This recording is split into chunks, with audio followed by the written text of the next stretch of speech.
ఇక మంచిర్యాల జిల్లాలో మొక్కజొన్న కొనుగోళ్లు నత్తనడకన కొనసాగుతున్నాయి. ధాన్యపు రాశుల వద్ద రైతులు రోజుల తరబడి పడిగాపులు కాయాల్సి వస్తుంది. కొన్ని చోట్ల తూకం వేసిన ధాన్యపు బస్తాలు కొనుగోలు కేంద్రాల్లో మగ్గుతున్నాయి. కొనుగోలు కేంద్రాల్లో గన్నీ సంచులు, లారీల కొరత, ఇతర సమస్యలు వేధిస్తున్నాయి. గత్యంతరం లేక దళారులకు ధాన్యాన్ని అమ్ముకుని తీవ్రంగా నష్టపోతున్నారు మంచిర్యాల జిల్లా మక్క రైతులు.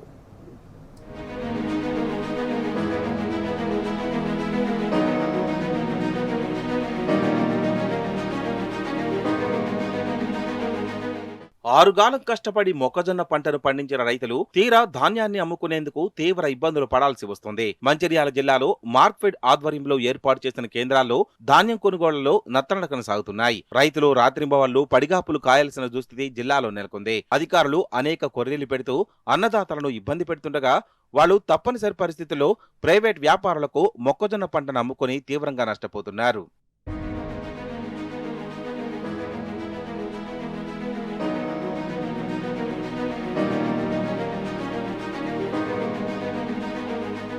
మంచిర్యాల జిల్లాలో వరికి బదులుగా ప్రత్యామ్నాయం సాగు చేపట్టాలని వ్యవసాయ శాఖ అధికారులు ఊదరగొట్టారు. ప్రభుత్వం చెప్పిన మాటను నమ్మి జిల్లా రైతులు 6,816 ఎకరాల్లో మొక్కజొన్న పంటను సాగు చేశారు. ప్రభుత్వ నిబంధనల ప్రకారం ఎకరాకు 25 క్వింటాల వరకే మక్కలమ్ముకునే అవకాశం ఉంది. ప్రస్తుత పరిస్థితుల్లో దిగుబడి ఆశాజనకంగా ఉండడంతో ఎకరాకు 40 క్వింటాల వరకు దిగుబడి వచ్చింది. కానీ కొనుగోలు కేంద్రాల్లో అధికారులు కొర్రీలు పెడుతూ రైతులను ఇబ్బందులకు గురిచేస్తున్నారు. దీంతో మిగతా ధాన్యాన్ని దళారులకు అమ్మాల్సిన దుస్థితి దాపురించింది. తక్కువ పెట్టుబడితో ఎక్కువ లాభాలు పొందాలని మొక్కజొన్న సాగు చేస్తే చివరకు నిరాశే మిగులుతుందని అన్నదాతలు వాపోతున్నారు. అధికారులు వచ్చి హామీలిస్తున్నా నీటి మూటలై అవుతున్నాయని రైతులు వాపోతున్నారు. వానలు తగిలినాయి, బాగా ఇబ్బందితోని బాధపడుతున్నాము.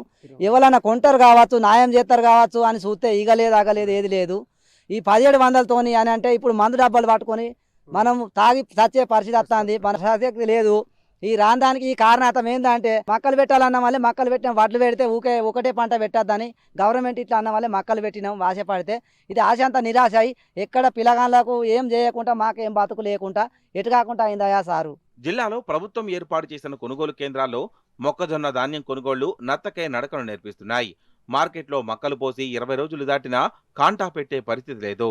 అలాగే కొన్ని చోట్ల కాంటా పూర్తయి ధాన్యాన్ని బస్తాల్లో నింపి రోజులు గడుస్తున్నా ట్రాన్స్పోర్ట్ చేయడం లేదు. గన్నీ సంచులు లేక కొనుగోలు కేంద్రాల్లో ధాన్యం రాసులు కుప్పలు తెప్పలుగా పడి ఉంటున్నాయి. ఇదే అదునుగా దళారులు రంగంలోకి దిగి మద్దతు ధర కంటే తక్కువకే కొంటూ రైతులను నిలువు దోపిడీ చేస్తున్నారు. నేరుగా రైతు వద్దకు వెళ్లి బేరసారాలు చేసి అమాయక రైతులను బుట్టలో వేసుకుంటున్నారు. ప్రభుత్వ మద్దతు ధర 2,400 రూపాయలుంటే 1,750 రూపాయలకే తూకం వేసి తమ జేబులు నింపుకుంటున్నారు. ఫలితంగా ఒక్కో రైతు క్వింటాలకు 650 రూపాయల వరకు నష్టపోతున్నారు.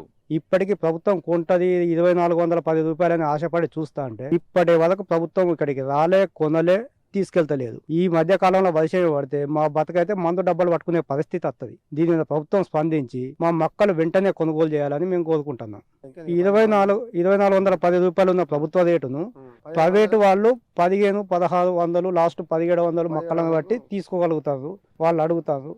మరి ఒక క్వింటల్ మీద దాదాపు 700-800 రూపాయలు లాస్ అయితే ఒక్కొక్క రైతు 1,50,000 రూపాయల వరకు లాస్ అవుతాడు. ఇప్పటికైనా కాంగ్రెస్ ప్రభుత్వం ముద్దునిద్ర వీడాలంటున్నారు రైతులు. ధాన్యం కొనుగోళ్లను వేగవంతం చేసి అన్నదాతను ఆదుకోవాలని డిమాండ్ చేస్తున్నారు.